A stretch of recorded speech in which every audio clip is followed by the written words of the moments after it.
इस स्ट्रैटेजी को अगर आप एक बार समझ गए तो बहुत सारी मुसीबतें आपके ऑप्शन ट्रेडिंग से चली जाएगी। सबसे पहले आप यहाँ पर देख सकते हैं कि लगभग हम इंडिकेटर को लेके काम करते हैं। आज भी कुछ ऐसा होगा लेकिन हमारा चॉइस यहाँ पर से नहीं होगा। यहाँ पर आपको आना पड़ेगा। आप यहाँ पर देख सकते हैं इस जगह पे ये जो टूल ऑप्शन दिया हुआ है, इस टूल ऑप्शन को हम पहले सिलेक्ट करेंगे। यहाँ पर थोड़ा-सा जैसे आप नीचे आते हैं तो यहाँ पर आपको एक इंडिकेटर जो दिखाई दे रहा है ये वाला एंकर्ड वॉल्यूम प्रोफाइल, इसके ऊपर हम सबसे पहले क्लिक कर लेंगे। अब क्लिक करने के बाद ये 5 मिनट टाइम फ्रेम पे चल रहा है, ठीक है? सबसे पहला 5 मिनट का जो कैंडल बनेगा उसको आप हाई और लो उसके ऊपर जैसे आप क्लिक कर देते तो आपकी चीज़ें सारी की चीज़ें आसान बस उसके ऊपर क्लिक करना है। अब देखिए यहाँ पर ये एंकर प्रोफाइल तो लग चुका है। अब इसका इस्तेमाल कैसे होगा इस बारे में मैं आपको एक-एक करके बताता हूँ। ये एंकर्ड वॉल्यूम प्रोफाइल है, मतलब ये जहाँ-जहाँ सबसे ज़्यादा वॉल्यूम क्रिएट होगा उस हिसाब से ये आपको एक-एक चीज़ें बताते रहेगा। अब सबसे पहला सवाल आता है कि ये तो चलिए हमने ये तो बना लिया है, ये प्लॉट कर लिया है, इसके बाद अब आगे का क्या? किस प्रकार से हम मार्केट में चीज़ों को देख सकते, समझ सकते हैं? आइए एक-एक करके समझते हैं। ये वाला इंडिकेटर जो है वो पूरी तरीके से 100% सिर्फ़ और सिर्फ़ प्राइस एक्शन पे ही निहित है। ये जो लाइन्स आप जो देख रहे हैं, इस लाइन्स का क्या मतलब है? अच्छा एक बात मैं आपको और बता देता हूँ। इस इंडिकेटर में की सबसे ख़ासियत जो मैं आपको बता रहा था कि सबसे बड़ी ख़ासियत यही है कि आपको ये जो आपको एक-एक लाइन जो दिखाई दे रहा है, यही एज़ अ सपोर्ट और रेजिस्टेंस जैसे काम करते हैं। एक-एक करके आप समझिए, जैसे कि पहला 5 मिनट का कैंडल बनता है यहाँ पर पहला 5 मिनट का कैंडल यहाँ पर बना। अब ये जैसे हमने एंकर वॉल्यूम प्रोफाइल को हमारे चार्ट पे हमने सेट कर दिया, तो हमें यहाँ पे क्या दिखाई देता है? हमें सबसे पहले ये दिखाई देता है कि ये पहला जो है, ये वॉल्यूम के हिसाब से क्रॉस कर चुका है। पहला पहला कैंडल क्रॉस कर चुका है और लकीली और एक कैंडल ने उसके ऊपर क्लोज दिया है।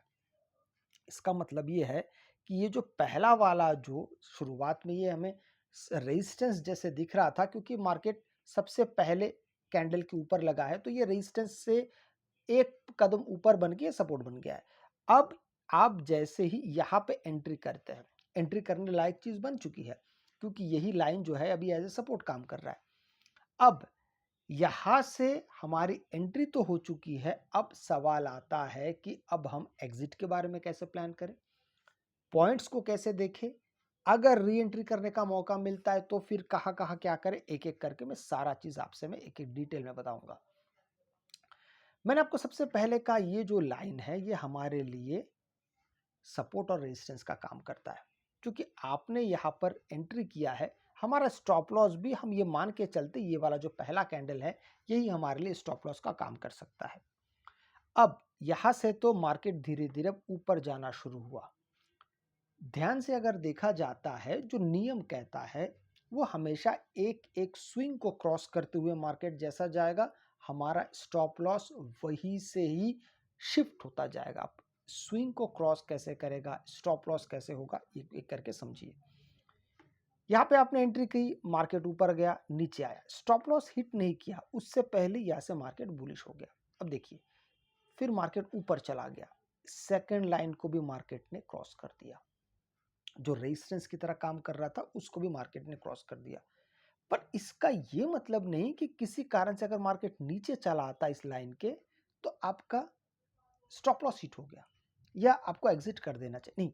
हमें एग्जिट कब करना पड़ेगा, जब लास्ट स्विंग को मार्केट यहाँ पे डिफीट कर। अब स्विंग क्या चीज है, स्विंग कब बनता है, जब मार्केट किसी दिशा में जा रहा हो और विपरीत दिशा के दो या दो से अधिक कैंडल बनते हैं। जैसे मार्केट ऊपर की दिशा में जा रहा है, ठीक। अब यहाँ पे दो रेड कैंडल बन गए या दो से ज्यादा, और ये बनने के बाद फिर से उसी दिशा में जब दो या दो से अधिक कैंडल बनते हैं, मतलब मार्केट नीचे आते आते फिर से अपना रफ्तार पकड़ लेता है, तो हम इसी को ही कहते हैं स्विंग। तो अब हमारा जो पहला एसएल फर्स्ट कैंडल के नीचे था, अब मार्केट यहां से नीचे वापस ऊपर जाने लगा, तो लास्ट स्विंग अब हमारा ये वाला हो गया। मतलब ये ये जो एसएल था अब ये नीचे से ऊपर उठ के यहाँ पे शिफ्ट हो गया। मैं आपको एक एसएल यहाँ पे लगा के दिखा देता हूँ और आपको चीज़ें धीरे धीरे फिर समझ में आती रहेगी। अब देखिए, अब फिलहाल हमारा एसएल कहाँ पे, यहीं पे है, जहाँ पे हमने शिफ्ट कर दिया है। नीचे था, नीचे से अब ये ऊपर शिफ्ट हो गया, ये हमारा एसएल हो गया। इसको याद रखिएगा, ब्लू लाइन जो है वो हमारे लिए एसएल का काम कर रहा है। अब मार्केट यहाँ से फिर ऊपर जाता है।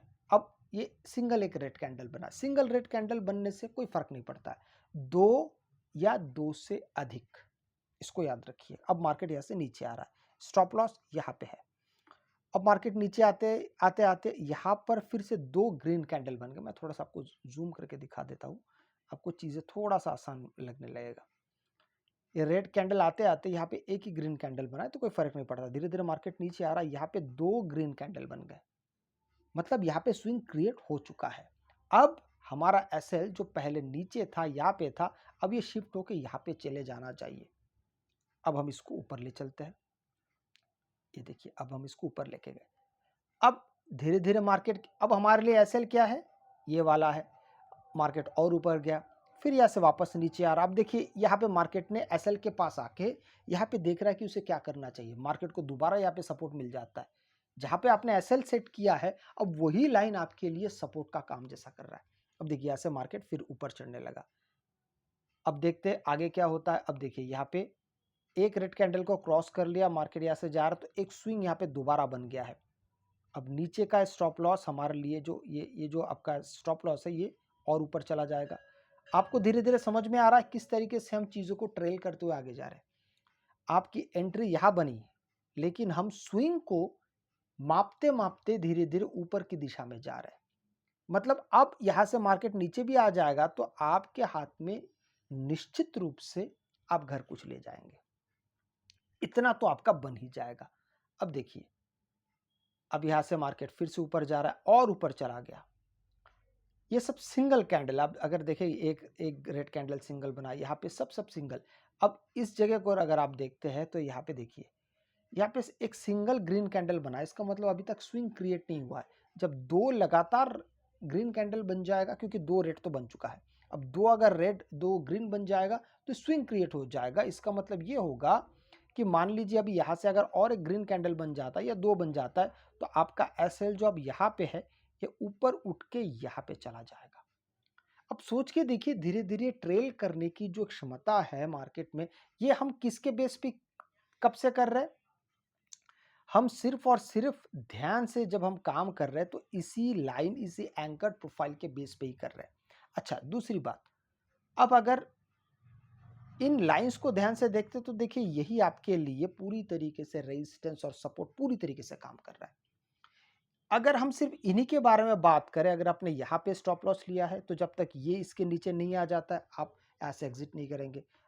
यहाँ से मार्केट ऊपर चला गया है तो इस तरीके से ऊपर जाने के बाद यहाँ पे पहुँच गया। अब मार्केट जब तक इसके नीचे नहीं आ जाता है तब तक आपका स्टॉप लॉस नहीं है। मतलब आप अपने हिसाब से भी स्टॉप लॉस को समय के साथ इसी एंकर्ड वॉल्यूम प्रोफाइल के इंडिकेटर के साथ आप इसको ट्रेल करते हुए ऊपर जा सकते हैं। अगर आपको वीडियो अच्छा लगे तो लाइक से सब्सक्राइब जरूर कीजिएगा। आपसे मैं अगले वीडियो मिलता है, तब तक के लिए जय हिंद।